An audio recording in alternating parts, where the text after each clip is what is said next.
Welcome to legend TV. నేను మీ అనిల్. ప్రజా దర్బార్లోనే ఒక తాత అయితే ఉండడం అయితే జరిగింది. తాత ఎందుకు రావాల్సి వచ్చింది, తాత కూడా ఒక ఫోటో అయితే పట్టుకొని ఉన్నాడు. అసలు ఏంటి సమాచారం అనేది తెలుసుకున్నాం. తాత మీ పేరేం పేరు? వెంకటయ్య నా పేరు సార్. తాత ఎందుకు వచ్చినావు ఇక్కడ? వీడికి నా బిడ్డ చదువుకున్న పిల్ల ఉన్నది, ఒక పిల్ల.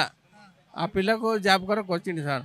ఇద్దరం వచ్చింది. ఆ పిల్ల రమ్మంటే నేను రానైనా, నేను దరఖాస్తులు ఇచ్చి చాలా అయింది, ఈ ఉద్యోగాలు దొరక ఎవడు ఇస్తలేడు, ఏనికి వచ్చి పరిచయం లేదు, డబ్బులు ఊకే ఖర్చు అవుతాయి అంటే మాకు ఆమెను బతికేని శాతాక ఈ పిల్ల ఊరికే ఉండవట కదా అని చెప్పి వచ్చినాము.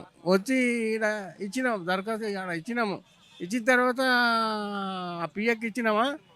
ఇక్కడ కూర్చున్నా మాది లొల్లి చాలా ఉంది. ఇక్కడ పూరా దాదాపు 30-40 వేల మంది ఉంది. ఇంకా ఆ మందిలో జర్ర తప్పించుడు సార్. అమ్మ ఈడికే వచ్చిందా? 15వ తారీఖు ఈడికి వచ్చి తప్పిపోయిందా? ఇక్కడికి వచ్చి తప్పిపోయింది. మళ్ళీ అక్కడ ఎట్లా దేవుడు వీడిని అడిగితేనే దొరుకుతుంది మాకు అడ్రస్ అని చూస్తాం. పోలీస్ స్టేషన్లో కంప్లైంట్ ఇచ్చారు మరి? ఇచ్చినాం సార్, ఇచ్చినాము. ఏం చెప్పారు వాళ్ళు? వాళ్ళు చూస్తున్నాం అంటున్నారు వాళ్ళు కూడా. ఇప్పుడు 15వ తారీఖు తప్పిపోయింది. 15వ తారీఖు తప్పిపోయింది.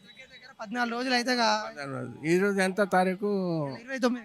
29 సార్. 14 రోజులు అయితే ఉంది. మరి ఇలా సంధానం లేదు, ఎక్కడ సంధానం లేదు, ఏడ చెప్పలేదు. ఎక్కడ దొరికితే పట్టిస్తే అందరికి పుణ్యం. ప్రజా దర్బార్కి వచ్చే తప్పిపోయిందా? ఈయనే తప్పిపోయింది సార్, ఇక్కడనే తప్పిపోయింది. మంది జనం చాలా ఉంది ఆ రోజు.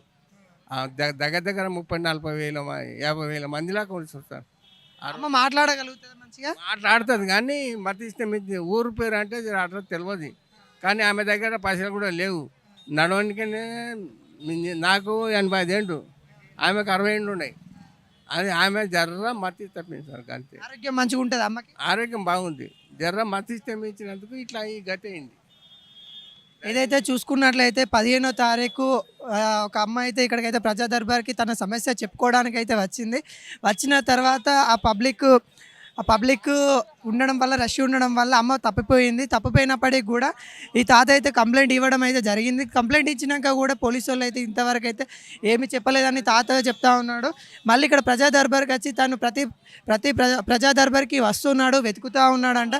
కానీ అమ్మ ఆచూకీ అయితే తెలియట్లేదంట. ఈరోజైతే కంప్లైంట్ కూడా ఇవ్వడం అయితే జరిగింది.